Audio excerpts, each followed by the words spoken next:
Guys, welcome to the Beyond the Auction Winners or Wonders series, episode 3. In today's episode, we will be discussing about the Gujarat Titans and the Rajasthan Royals. So let's start. Let's start with the Gujarat Titans. So the Gujarat Titans, when it comes to the top order, I think they have a solid top order, one of the best top orders in this competition. And Shubman Gill, we know he's that consistent youngster and somebody who in those Ahmedabad conditions and can be really dangerous when he gets going. If he's at the top of his game, he has the ability to carry the batting line for the entire season. Very promising youngster, and we know he's been doing well for India of late. He's ruled the charts in limited overs cricket, especially in ODIs, and if he can recreate the 2023 kind of season which he had, then Gujarat Titans will be a very tough team to beat. Of course, with Josh Butler being there at the top with him, it gives him that space to build his innings and allow him to take his time with him going hard at the top. It just solidifies the top order even more. I think that was a small loophole that they had last year in their team, and getting someone like Josh Butler is perfectly what they needed to fix this, and this gives a very dangerous opening partnership. And then we have Sai Sudarshan, another solid batsman and someone who's really good at constructing an innings and holding one end and carrying and batting till the end, while others can go hard around him. And he's another solid, consistent player. And I think this is a very solid top three and a very dangerous top order. And it's a solid 4.25 out of 5 for me for this top order. Next, coming to the middle order. Here, when you see that middle order, we don't see those huge names or someone who you go about, or like you get that excitement, but they have like ideal players, and like I mean, some players haven't proven themselves. Like if you take Shafin Rutherford, I think he's one of the most improved cricketers of late. If you have been following him since the ODIs for West Indies, he's just had a phenomenal start to his ODI career, averaging 71, and he's really scaled his game up and really improved himself. One of the most improved cricketers of late, and a very solid player to have in the middle order. And then we have Glenn Phillips as well. We know what kind of an X factor he brings. He's that all-round cricketer, someone who's really brilliant in the field, can pull those magical catches, can play those hard-hitting knocks down the order, can bowl off-spin if needed.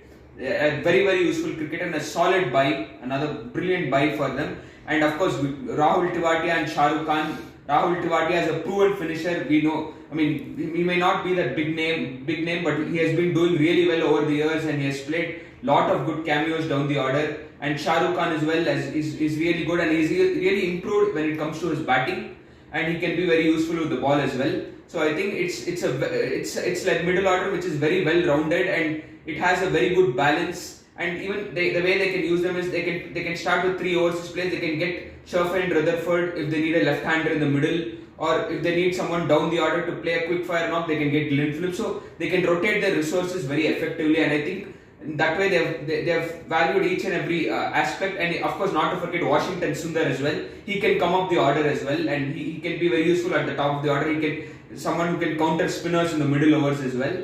So I think in this they have a very well-rounded lineup. Like it may not look big, but it's well-rounded, and it covers every aspect. And I think in that way, it is a solid middle order. I rate this middle order very highly and well-balanced, and I give this middle order a 3.75 out of 5. Next, let's go on to the finishing. Of course, we spoke about Rahul Tewatia and Shah Rukh Khan. I mean, I put them both in the middle order as well as finishing. I think mainly the role of Rahul Tewatia is to play those hard-hitting knocks down the order, and not to forget Rashid Khan as well. He can be really dangerous with the bat. I think GT are kind of underutilizing Rashid Khan. They make him bat too much down the order. I think he should bat at 7 or 8, and sometimes he can come up and try to go hard as well. I think he's someone who needs to show that confidence in his batting as well, and he has good hard-hitting ability, and I think he should push himself when it comes to being a batter as well. So, and of course, not to forget Glenn Phillips as well. I think Glenn Phillips can come as an impact player. He can come and hit those lusty blows down the order as a finisher. So they have a good finishing group as well, and I think in this is a very good finishing group, a well-rounded finishing group. I give this a 3.75 out of 5. Next, we come to the spin bowling department. We have Rashid Khan. Yes, Rashid Khan, we know the kind of bowler he is. He's the most highest wicket taker in T20 cricket at the age of 26. One of the best spinners going around, and he has been always done well. I think last year he wasn't at his full best, But of course, when we see Rashid Khan, we know he's always that bowler who creates that doubt in the batsman, and he's somebody who can be a lethal weapon. He varies his pace very well, and that air speed can be very deceptive, and he's not some bowler who can be taken on very easily. But I mean, his recent form hasn't been at the fullest, but still he's obviously an X-factor bowler and someone who you can rely on to get those breakthroughs. And Washington Sundar, I think, is also, I mean, on flat wickets he needs to better himself. I think he can be a good bowler to start with the new ball with his wicket-to-wicket bowling. And I think he's a good boy, but I still have the small doubts when it comes to ball in hand. But I think when it comes to, I think he still provides a good base. I think he can help. He can bowl with a new ball in situations as well, and he's a genuinely good spinner. And then we have Sai Kishore, I think one of the most underrated players going off it. I think he needs to get more opportunities. I think like he has been performing in all domestic tournaments. He has led Tamil Nadu in domestic cricket, and I think somebody who's always been under the radar. He's not got his deserved opportunities at all, and he can be an X-factor bowler as well. He has been doing very well across all domestic formats, and I think he deserves an opportunity in the 11. And I really back Sai Kishore. So I think this is a good spin bowling unit. Rashid Khan, of course, the X-factor. Washington Sundar is kind of unpredictable, but still can be ideal. And Sai Kishore, one of the most underrated spinners, has good spin unit. I have given this 3.5 out of 5. Next, we go to the fast bowling department. I think in the fast bowling department, as we know, Nehra being the coach, I think Guy has got a full set of fast bowlers to maybe start his own academy, I guess. Of course, Siraj, there has been complaints of late regarding his recent form, but I think Siraj is always there when it comes to skill. I think what he needs is some good backing and someone who can be around him and like guide him in the right way. And I think with Nehra being there, I think he has that ability to get the best out of him and get that trust. With his trust, can get the best out of him both with the new ball and at the death. And my gut feel says that we will see a different Siraj. Always we see Siraj who's under the radar, but I think GT is a franchise which would suit him better and would get better out of him. And not to forget, Kagiso Rabada is one of the best in the business. Maybe IPL numbers doesn't speak, but of course he's always there, and I think his experience and his abilities will definitely come in handy. And then Prasidh Krishna as well, somebody I feel again who under someone like Nehra can really be effective. He's a very skilled bowler, and I think what he needs to focus on is his control. And I think with the right guidance, I think it is a good buy. They are capable bowlers. Maybe they can go for runs here and there, but when it comes to death bowling, I think Prasidh Krishna is definitely someone you can rely on. With the current T20, you will go for runs. You cannot target someone or put someone low just because they go for runs. But I think he has that ability to bowl well, execute Yorkers. I've seen it, and I think Prasidh Krishna as well is a good fast bowler. And Gerald Coetzee, we don't know how much he will get opportunities and how much we're not sure regarding his fitness. But Gerald Coetzee is a very, very solid youngster. I really loved his performance in the 2023 World Cup. Has massive pace, and again somebody who can really trouble batters with that extra pace. And I think he'll be a very good backup for someone like Rabada. And it's a good fast bowling unit. A 3.5 out of 5 for me for this good fast bowling unit. The bench strength, they have good promising young batters in Kumar Kusharga, and I think Nishant Sidhu as well as a solid left-hander batter, and they can be used well as impact players.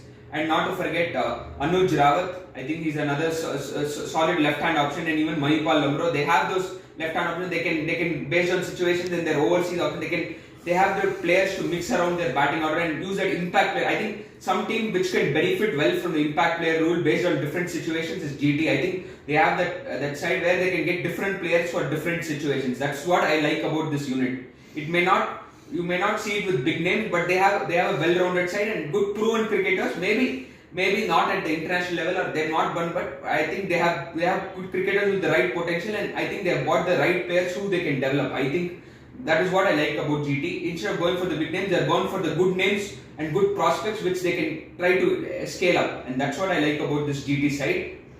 And of course we have Ishant Sharma. I think Ishant Sharma did really well for DC last season. He has shown some improvement when it comes to his T20 bowling. and even he did well. He had a decent SMAT in my opinion. I'm not pretty sure, but I think he had a decent SMAT season. And then we have Manav Sutar, who's also been doing really well in domestic cricket. Another solid spin option. And Kulwat Kejarolia as well. He's a pretty decent fast bowler to have. Another good backup. So I think they have really good bench strength and they have good promising cricketers. And I would give this bench strength a good 4 out of 5. And then X Factor players, yes, Josh Butler. I think we may complain about his recent England patch. We may be judgy with his current patch, but Josh Butler is one of the most phenomenal match winners and he's a big player, and if Josh Butler gets to that form, is that 2022 kind of form, and if with Shubman Gill and that top order that they have and the good blend of talent that they have, it's very tough to stop this team if Josh Butler is on a roll.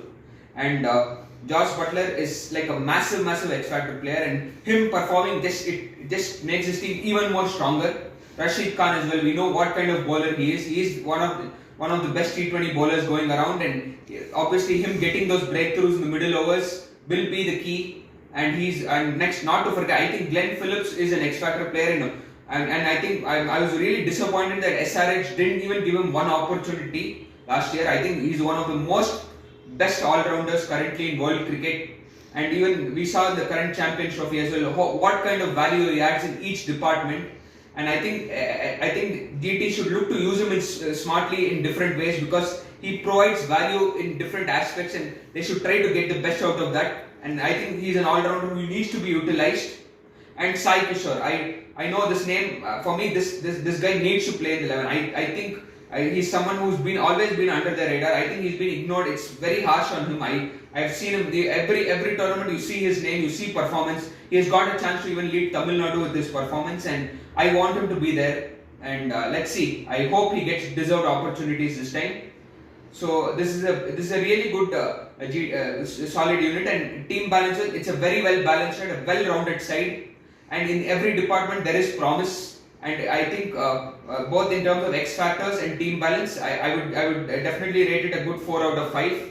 It's a very solid unit, and I feel with this team a well-rounded side, and if they use their players well, use their players very smartly, and if the top order, if Josh Butler and Shubman Gill are in form, I think I see this team going places. And if Rashid Khan can come out of that bad patch and be consistent enough, then I see this team really making it big, and definitely I feel this team has it in it to get to the top 4.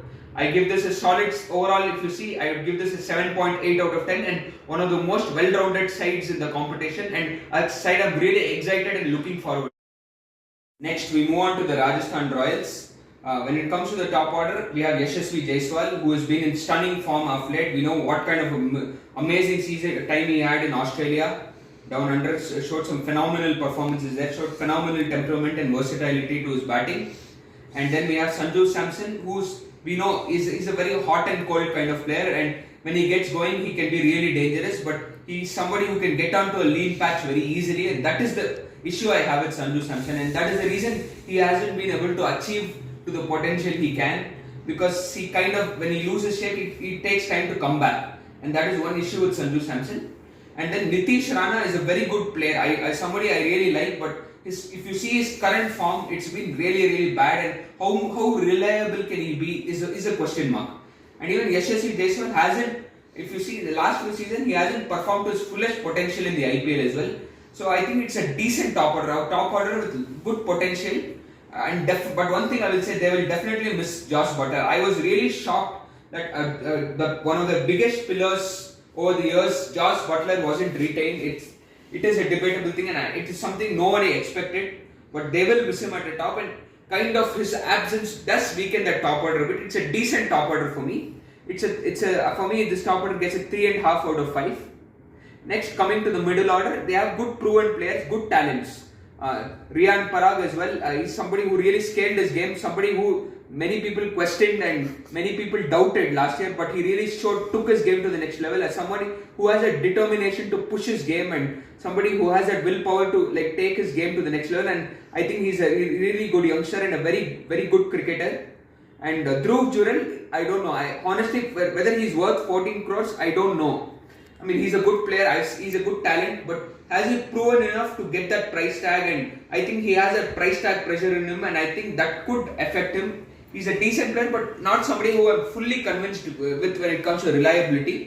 And Shimron Hetmeyer as well, somebody who has immense potential but has failed to take his game to the next level. I think Shimron Hetmeyer, I feel maybe under Rahul Dravid, with good guidance, he could get the best out of him. But for the potential Shimron Hetmeyer had, he hasn't achieved or shown it to the level he can. And his recent form as well has been a question mark.